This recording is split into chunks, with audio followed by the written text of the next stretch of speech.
మల్లాది విష్ణు గారు ఈ రకమైన కుట్రలు చేయడం, పెన్షన్దారులకి వాలంటీర్లకు ఉన్న లింక్ కట్ చేయడం, వాళ్ళకి బ్యాంకు ఖాతాల్లోనే జమ చేయాలని ఈసీతో ఆదేశాలు ఇప్పించడం, ఈసీ ఆదేశానుసారం రాష్ట్ర ప్రభుత్వం వ్యవహరిస్తే దాన్ని తప్పుపడుతూ మళ్లీ ప్రభుత్వం పైకి నెపం నెట్టేయడం, పైగా ఇన్ని కుట్రలు చేస్తూనే ఇంకొక 2 అంశాలు మాట్లాడతారు. నిజంగా ఆయన 75 ఏళ్ల గుండెకు హ్యాట్స్ ఆఫ్ చెప్పాలనిపిస్తుంది. అదేంటంటే పెన్షన్ను అందుకోకుండా ప్రాణాలు తీసేది, అవ్వాతాతల ఉసురు తీసేది ఈయనే. ఆ అవ్వాతాతలకు 4000 పెన్షన్ ఇస్తానంటాడు. వాలంటీర్లు ఇంటింటికి వెళ్ళి భార్యాభర్తల మీద గొడవ సృష్టిస్తున్నారు. భర్త ఎక్కడికి పోతున్నాడు, భార్య ఎవరితో పోతోందని వివరాలు సేకరించేది వీళ్ళేని అంటాడు. వాళ్ళకి 10,000 జీతం ఇస్తానంటాడు. ఇలాంటి వ్యక్తి ఈ భూ ప్రపంచం మీద ఎవరైనా ఉన్నారా? నారా అనే పేరు తప్ప. సార్, ఇప్పుడు ఆయన ఆంధ్రప్రదేశ్ రాజకీయాల్లో ఉండటం ఆంధ్రప్రదేశ్ ప్రజల యొక్క దురదృష్టం.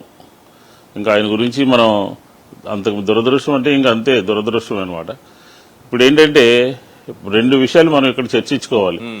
ఒకటి ప్రధానంగా వాలంటీర్లు వ్యవస్థ, జగన్మోహన్ రెడ్డి గారి సచివాలయం వ్యవస్థ ఆయన తీసుకొచ్చినటువంటి పరిస్థితి, 5 సంవత్సరాల్లో ఆ వాలంటీర్లు పెన్షన్దారులకు అందించినటువంటి సేవలు, కరోనా సమయంలో అందించినటువంటి సేవలు, ప్రజలు వాళ్ళని మెచ్చుకున్నటువంటి వైనం, ఇవన్నీ ఒక ఎత్తు అయితే, వాళ్ళని ప్రభుత్వము జగన్మోహన్ రెడ్డి గారు వాలంటీర్లు ఇవంతా కూడా ఒక ఎత్తు అయితే, చంద్రబాబు నాయుడు గారు వాలంటీర్ల గురించి మాట్లాడినటువంటి మాటలు మీరు చూపించారు.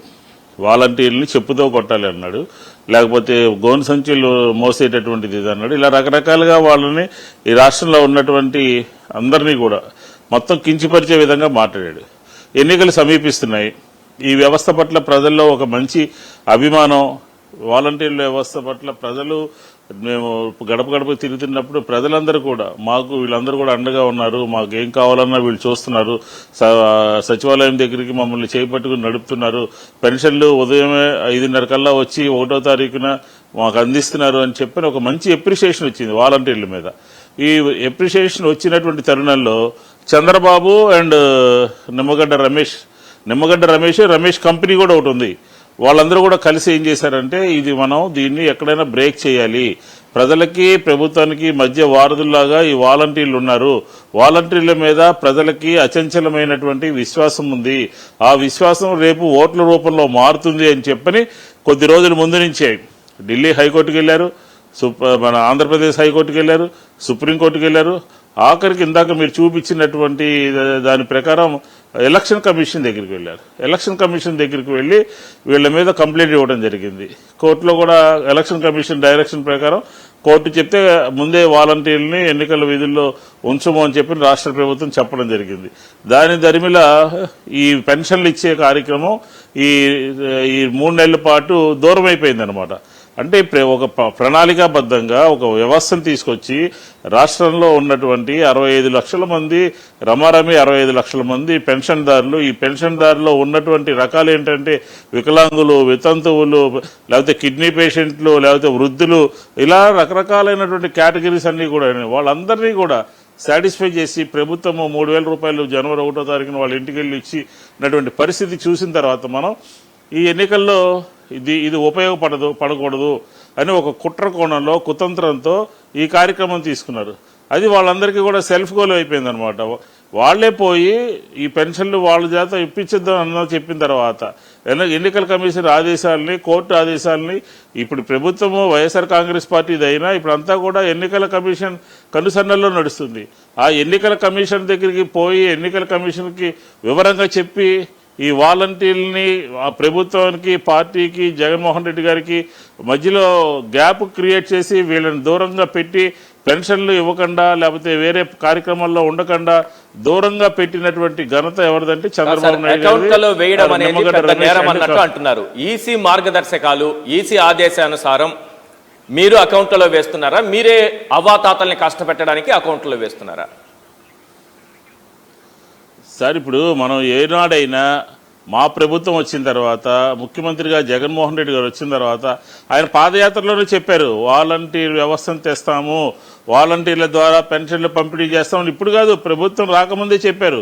ఈరోజు మేము చేసినటువంటి కార్యక్రమాన్ని బ్రేక్ చేసి ఈ ఎన్నికల కమిషన్ దగ్గరికి పోయి, కోర్టులకు పోయి వారి అకౌంట్లో నిధులు జమ చేయాలి అని చెప్పినటువంటి ఆ ఆలోచన చేసినటువంటి వ్యక్తి చంద్రబాబు నాయుడు, అమలు చేసినటువంటి వ్యక్తి నిమ్మగడ్డ రమేష్. కాబట్టి ఈ పాపంలో ఈ 30 మంది పోయిన నెల, 33 మంది పోయిన నెల, ఈ రోజు కూడా 2-3 చనిపోయారు అక్కడక్కడ. ఈ పాపంలో ప్రధానంగా ముద్దాయిలు ఎవరైనా Chandrababu Naidu and Nimmagadda Ramesh and company. వీళ్ళ వెనకాల కూడా 2-3 ఉన్నారు. వీళ్ళు ఏదో పెద్ద మేధావుల్లాగా, వీళ్ళు ఏదో ఒక రౌండ్ టేబుల్స్ పెట్టడము. ఇప్పుడు పెట్టమనండి రౌండ్ టేబుల్స్ 1వ తారీఖున మొత్తం అందరూ కలిసి వచ్చి ఏం చేయాలో చేసిపోతారు. ఈ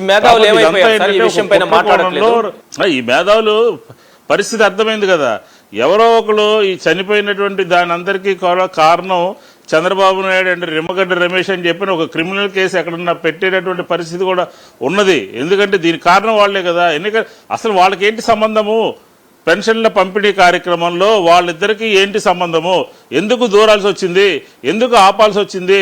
ఎందుకు ఎన్నికల కమిషన్కి సలహా ఇవ్వాల్సి వచ్చింది? బ్యాంక్ అకౌంట్ల ద్వారా వెయ్యాలి అని చెప్పని ఎందుకు ఆలోచించాల్సి వచ్చింది?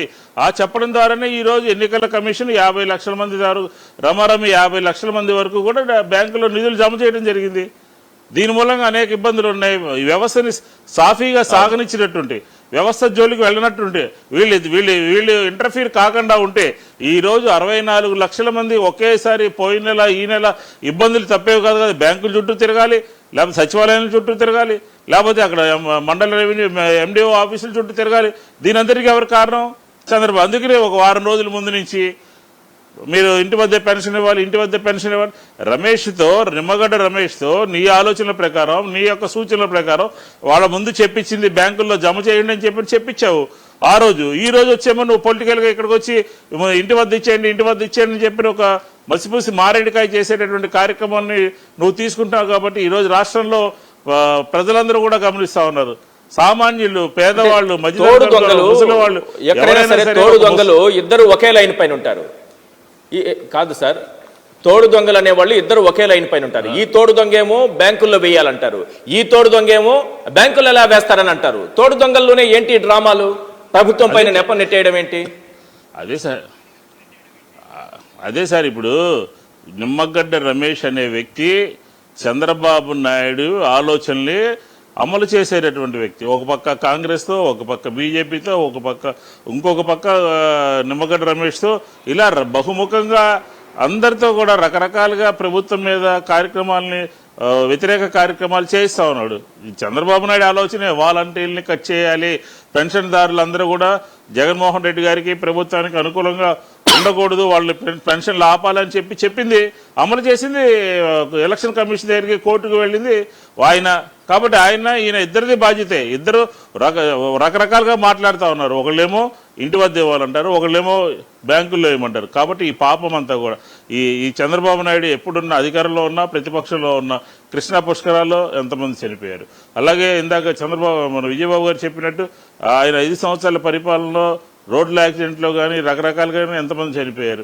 అలాగే ఈరోజు మొన్న 33 మంది చనిపోయారు. ఈరోజు 2-3 చనిపోయారు. వాళ్ళకి మానవీయ కోణం లేదు, తెలుగుదేశానికి లేదు, అలాగే వాళ్ళ బినామీలకి లేదు.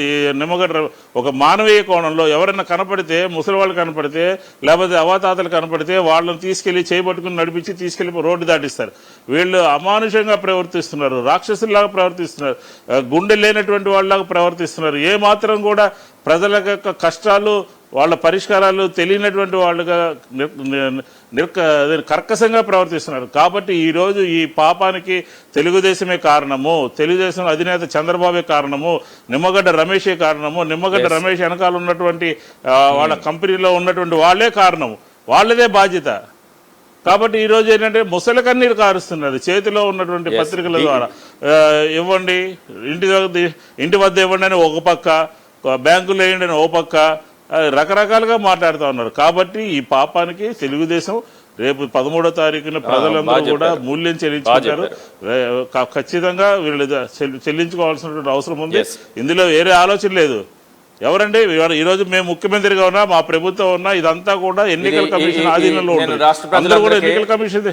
అవ్వాతాతల ప్రాణాలు తీసిన సిఎఫ్డి అంట దీని పేరు. అవ్వాతాతల ప్రాణాలు పోసుకుంది, ఉసురు తీస్తోంది ఈ సిఎఫ్డి అనేది. ఈ రోజు నుంచి డి కంపెనీ అని మార్చండి. సార్ బాగా పెట్టారు, అదొక కంపెనీ అని.